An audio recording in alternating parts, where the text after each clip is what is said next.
relationships and the importance of boundaries. So I'm just waiting for confirmation that we're live, and then we're going to jump into it. But I'm really excited to talk about today's subject because I feel like it's one of these lessons that you sort of learn as you go. And I think we could all use, well, most of us could use a little coaching in that department. So it looks like we're live. Welcome back to AmandaMuse. I'm super pumped. It's beautiful outside. It is also the last day before school. So school starts tomorrow. Praise hands, praise hands. Cannot wait. But today I want to talk about something that isn't kid related necessarily, but talking all about healthy boundaries in relationships, whether it's family, work, hi Tara, family, work, like friendships, like all of the different things. So I'm just gonna pull up the feed here so that I can see all the questions and comments coming in. But I'm excited. This is one where I'm also a little bit nervous because I feel like I have the unpopular opinion about how to proceed with this stuff. Woo! Okay, awesome. Hi, Jessica. Hi, Tara. Julie, Carolyn. Awesome. Patricia. Hello, hello. I'm so glad you're all here. So, yeah, I'm excited to talk about this. Woo, from Halifax. Awesome. So I guess I'm curious to know, first question for you guys, let me know in the comments, have you experienced drama? I use that term.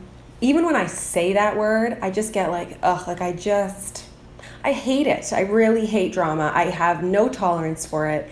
I feel like I grew up with a little too much drama, but over the years I've realized that life is gonna happen and it's all about how we react to situations, right? So I'm curious, are you experiencing drama now, or have you experienced drama in some form of relationship? And I'm curious to know what your best tips are to get through it, and we can talk about it in today's live. Let's see. Hello, Marlena. Ooh, Poland. Awesome. Sudbury, Ontario. Well, hello. Oh my gosh, Vicky, you made a live chat. This is awesome. From Texas. Perfect. So there's all these people trickling in. Oh my goodness, Guatemala. That's amazing. So for those watching the replay, I mean, it gets old, right? When we're all like, hi, but it's fun. That's why you got to catch me live. Oh, and Tara made my pork chop recipe and everybody loved it. Love it. I made that last night, actually. Okay, so let's jump into it. I suppose the best way to start this live stream is to sort of preface it with a little bit of history. So without calling out people and putting people in my life on blast, because that's not the point here. We're talking about what I've learned along the way. Growing up, I think being the firstborn, it's safe to say that I really paved the way. Oh God, in a lot of ways. Here, Meg was saying, oh yes, drama from high school friends that haven't gone well in the 10 years since graduation. Totally. So I think it's safe to say, like, growing up, it's hard, right? You, as a young person, you are kind of battling your parents in a way because you're looking for that independence and you want to be grown up and you don't want to listen and all these things. But I think what's challenging is when you finally decide, let's talk about when you leave home. So initially you're out on your own, and some of the struggles that can come from that is that you're really trying to be this independent person.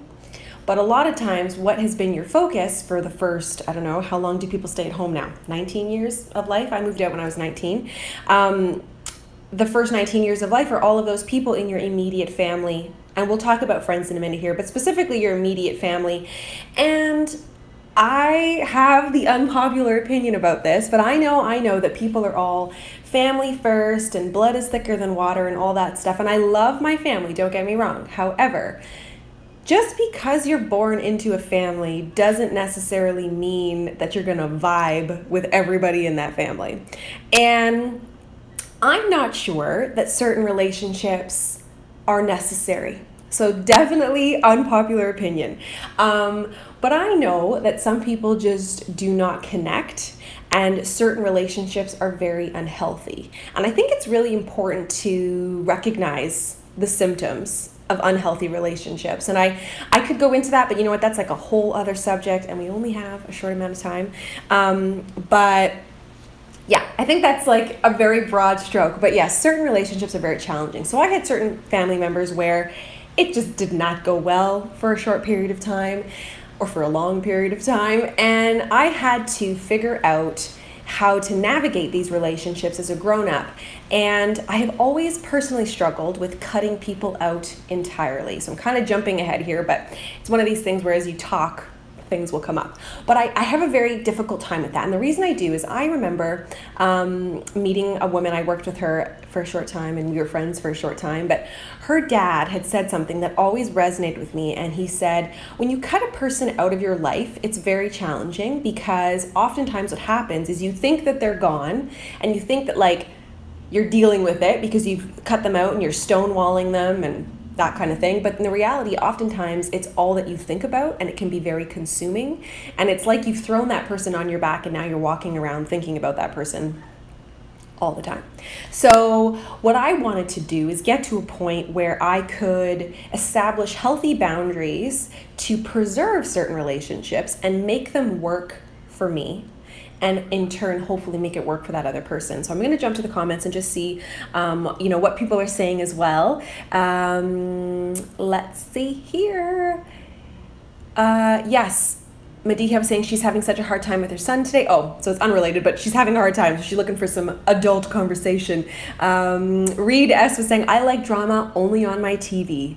Praise hands. Yes, I am the same. And fact is, I don't even watch dramatic TV because I think maybe I'm too empathetic. Is that the word? I just take on too much. Maybe it's that creative side of me, and I need healthy boundaries.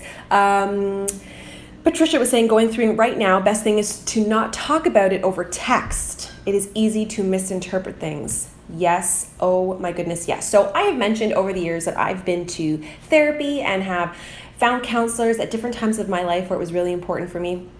I've been able to work through emotions, but I think the biggest thing as of late, especially even now into my 30s, is creating those boundaries within relationships so that there's this preservation. Is that the word? I feel like I'm speaking two languages, but it's like you're preserving yourself and you're realizing what is going to work for you and what isn't. So when we come back to the word drama, I can be very riled up and my anxiety will like flare through the roof if there's too much drama. My stomach feels like it's in a huge knot.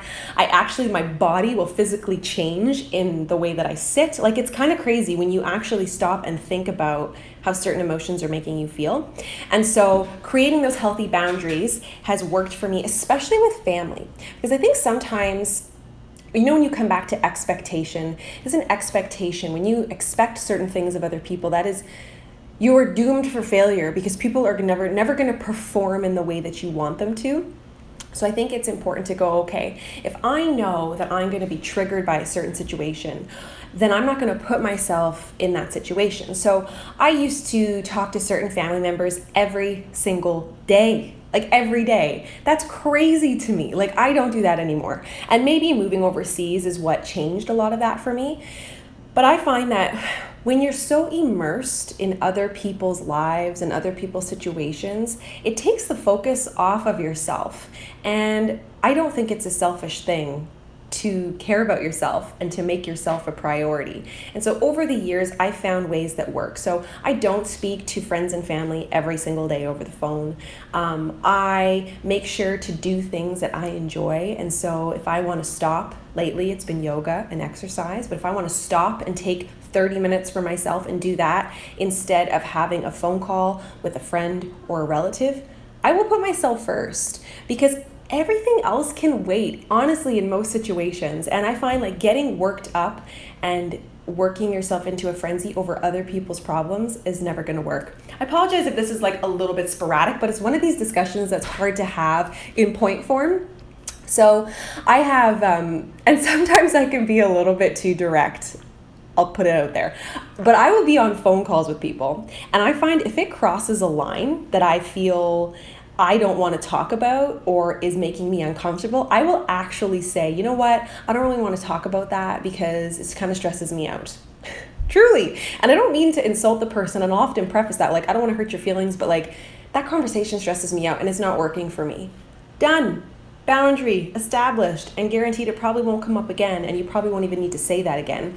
And I think it's safe to say that when you're creating boundaries, you don't actually need to sit down and like establish and tell the person what the boundaries are, because organically and naturally, like if you know what works for you, if working for you is like, I'm going to talk to this person once a week and that's going to work for me, and you start to create that relationship, it'll just naturally take that form. You don't need to tell the person, I'm only going to be speaking to you once a week because you're making me uncomfortable. Right? I think it's just doing it and being very clear with yourself what that relationship is going to look like for you. I want to see some of the comments here.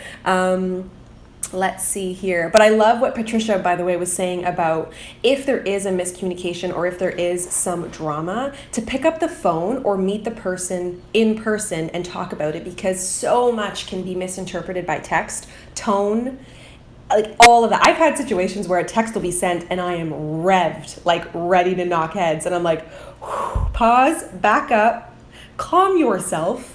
This person maybe didn't intend for that message to be delivered that way. And what I'll often do is I will just pick up the phone, and I don't like calling people, but I will do it to preserve relationships and keep things intact without creating this drama in my head, right?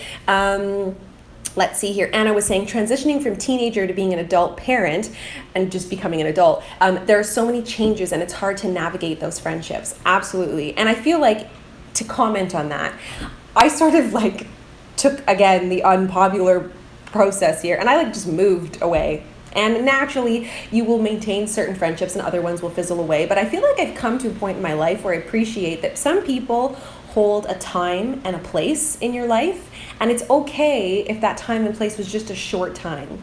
And sometimes when it's so much energy and so much work to preserve a relationship, I truly feel like it's better just letting it go. And I know that this is not what most people do. I get that. And I also want to say that it's also not easy. Just because I do those things personally and in my life doesn't mean I don't struggle with that decision, and I don't have tears and I don't get upset about things. But I think it's just safe to say that you have to kind of come to terms with difficult things, and it allows you to get past that hump and onto the new pastures, right? Let's see here. Ritas was saying, I find in my early 30s, it's more family drama and not so much friend drama. Ain't that the truth? I also find it's natural for our friend groups to shrink a little bit.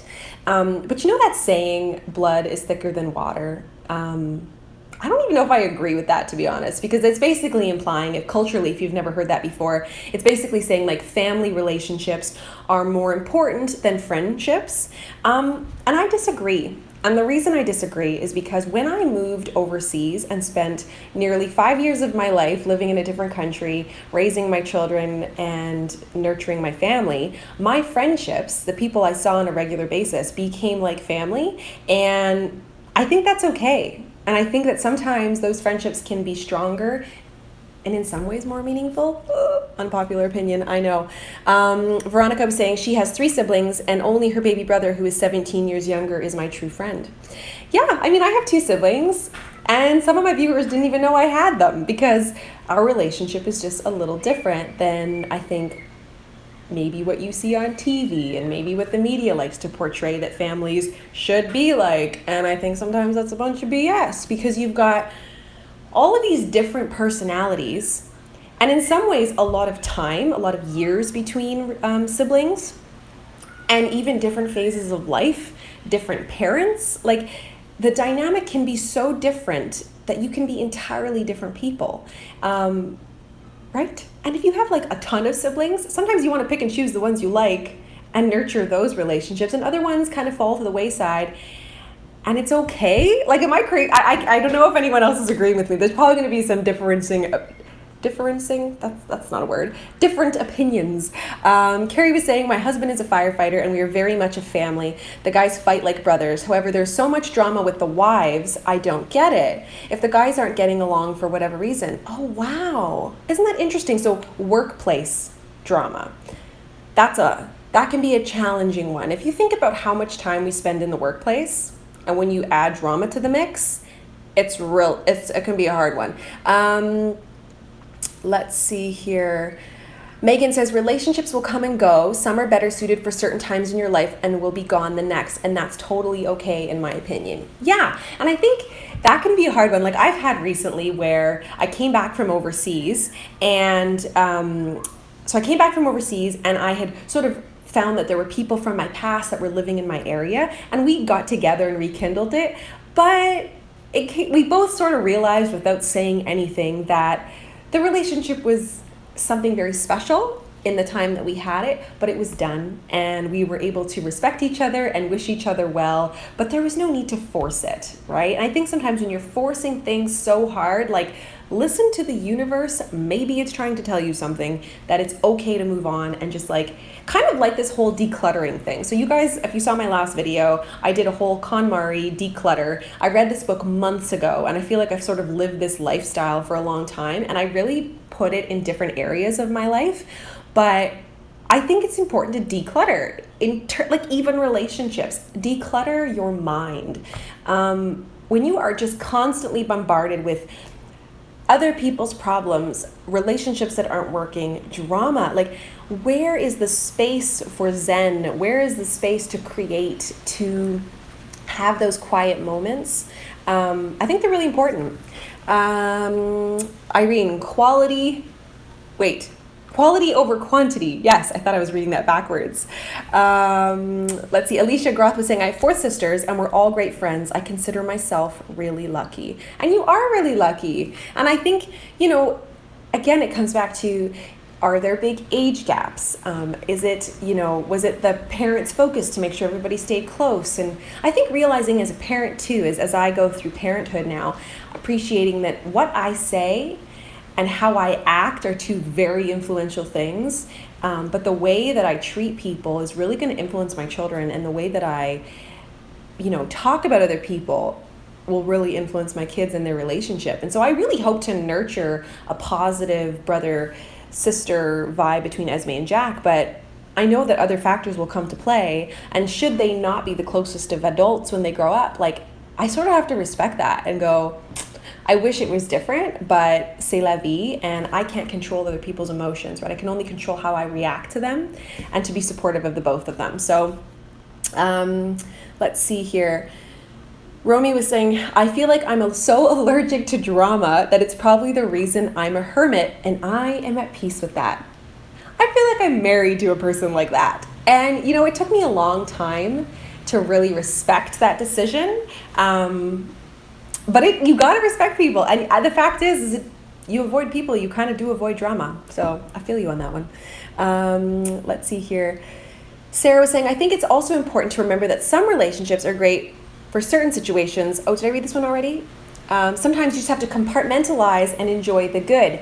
That is brilliant to comment. Oh my goodness. I definitely want to talk about this because that's another thing. So talking about making relationships work for you, you may not love everything about a person in your life, but you also may not be able to get rid of them for various reasons. Kind of like what I talked about before, how I don't like to cut people out.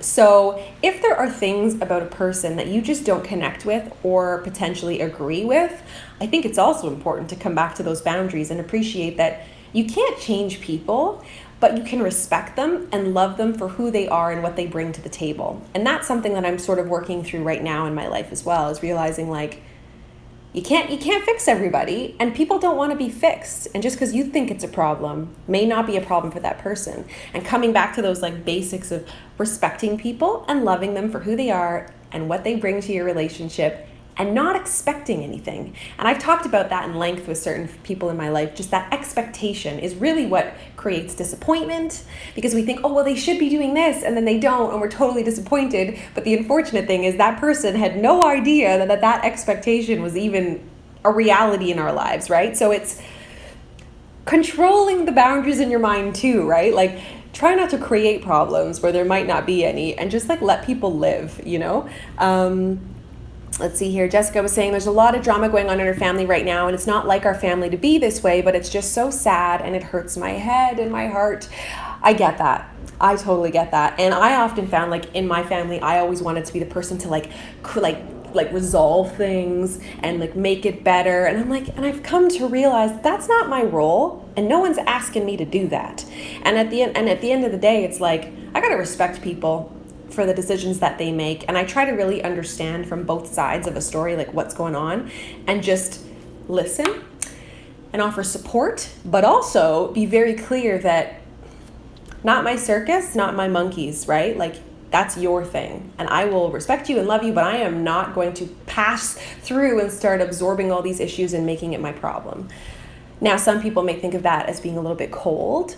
I look at it as self-care and self-love and self-preservation, because it's not fair to the other people in my life. Let's talk about my immediate family, my husband and my children. If I'm constantly consumed with other people's problems and I'm constantly talking on the phone about drama, and like it's you got to be a whole person for the people that love you every day, and you got to kind of figure out how to work through that. And whether it's work issues, if it's a friendship that's really gone south, maybe take that long walk in the snow and kind of think about, if you're in Malaysia, that might be hard to do, but think about, what is that person bringing to your life?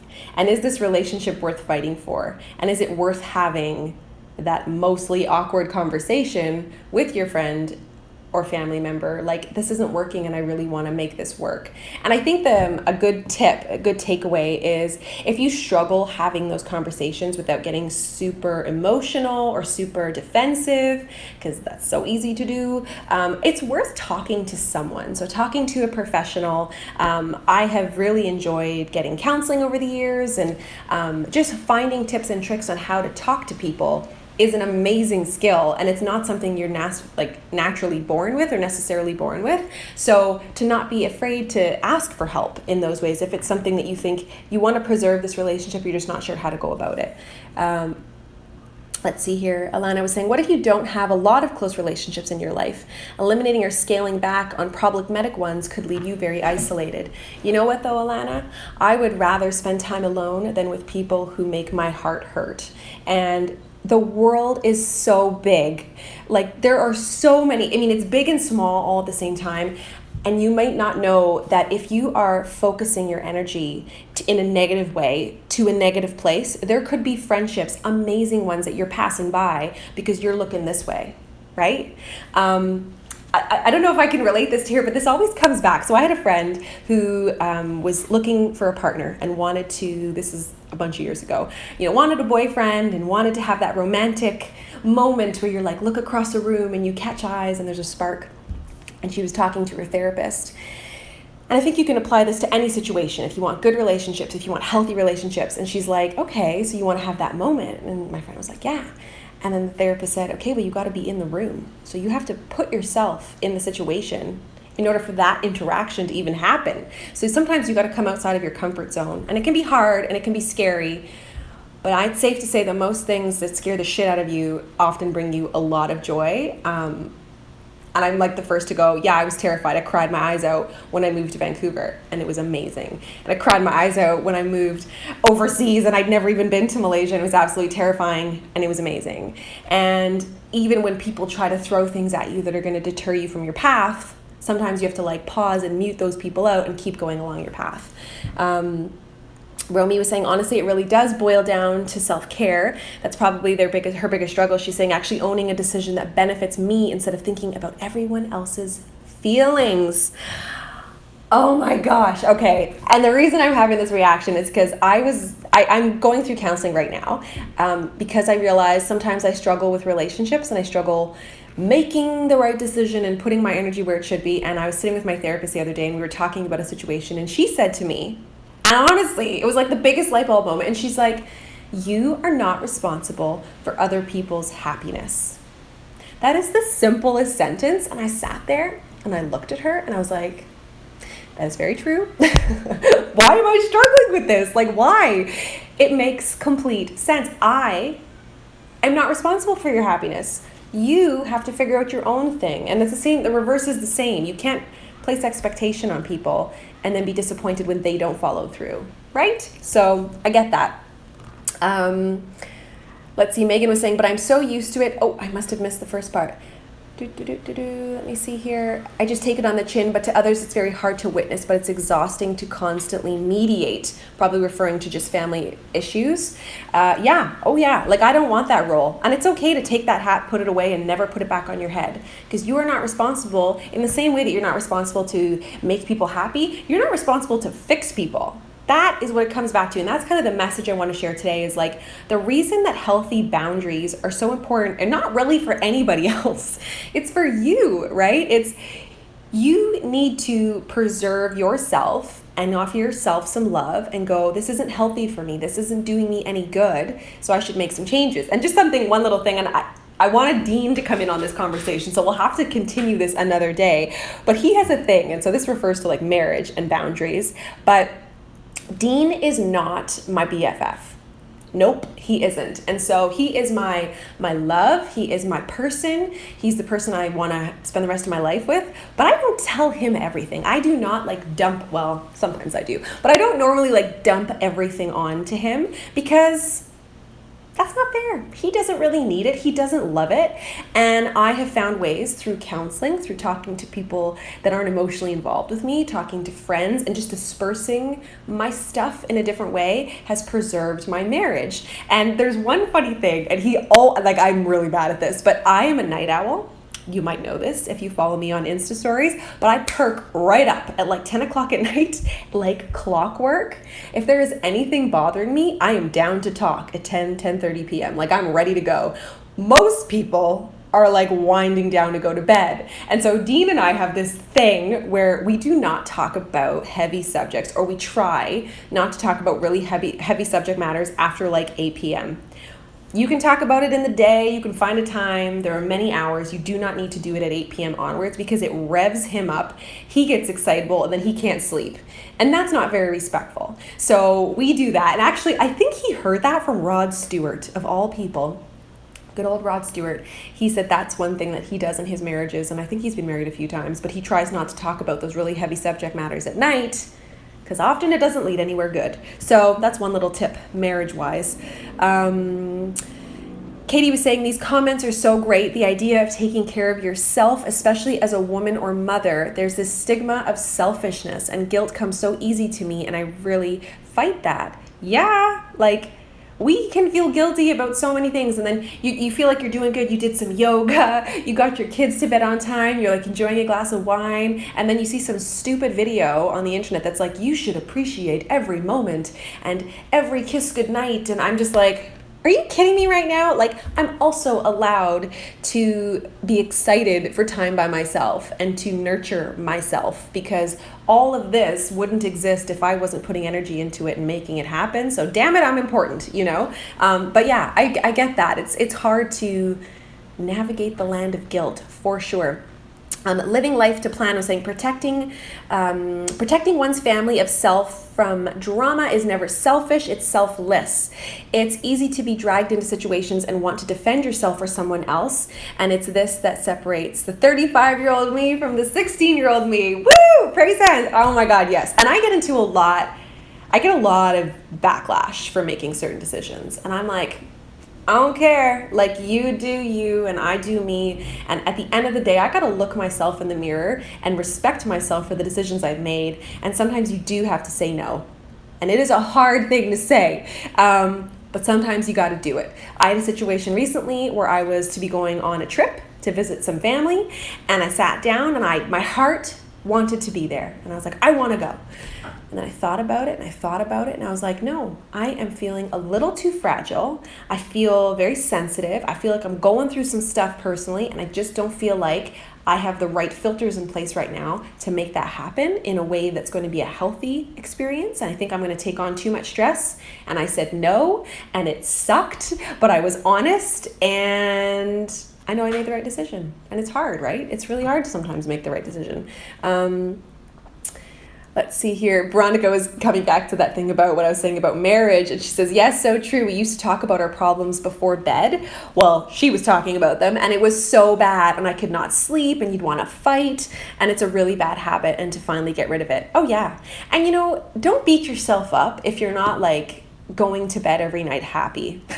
Like, I sometimes read that or like see in a video, never go to bed angry. Sometimes that's impossible. I am a fiery woman, and sometimes I get real revved up, and sometimes it is not possible to mend everything before bed, and that's okay, because you wake up and you're kind of like, well, that sucked, and maybe I shouldn't behave that way, and we can all learn and improve, but don't beat yourself up with the guilt, you know? And Veronica was saying, sometimes we confuse self-care with being selfish, and that prevents us from better decisions. So true. Oh, and Dean's on right now. So I already talked about him, so I won't talk about him anymore. But it's true. And let's see what Patricia was saying here. I feel like as I get older, learning how to communicate will be something that I will constantly be working on. I'm in an age gap relationship, so there's 18 years between her and her partner, and it's always something we have to work on. I feel like I have to work on that for every relationship. With my kids, I have been yelling way too much in the last couple days. Like, my throat hurts, but I'm probably getting a cold. But it's just, everybody's bored. We need some healthy boundaries. We need school. We need that. We need a schedule. And that's been challenging. But also talking to people in a way that doesn't put them on the defense is amazing. And that's what I was talking about before, like working with a counselor to figure out those tangible tips. Because that's the thing. Sometimes I think there maybe is this misconception. You go to therapy, whatever, counseling, self-love, and you talk to a professional and you're just like dumping on them and you walk away and you're like a clean slate. You know, there's work to be done. Like, there's things that we are doing in our life to create stuff. And it's important to know how to work through that and how to be prepared on how to handle situations in future so that you are better, you respond better, right? Because stuff's always going to happen. You're always going to meet crappy people. There's always going to be bad relationships. There's always going to be expectation and all sorts of negativity. And you just have to be equipped to know how to respond. And I think that is that's the trick. Let's see here.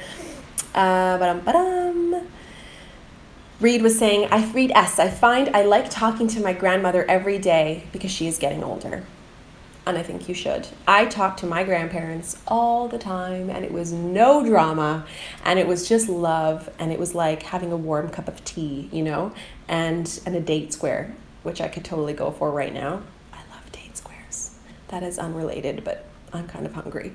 But yeah, I think that that's the thing too, is realizing that there are relationships that you can nurture regularly, and you will know what that means for you, and yours will not look like mine, and vice versa. And it's all about creating that energy where you have good, healthy love around you.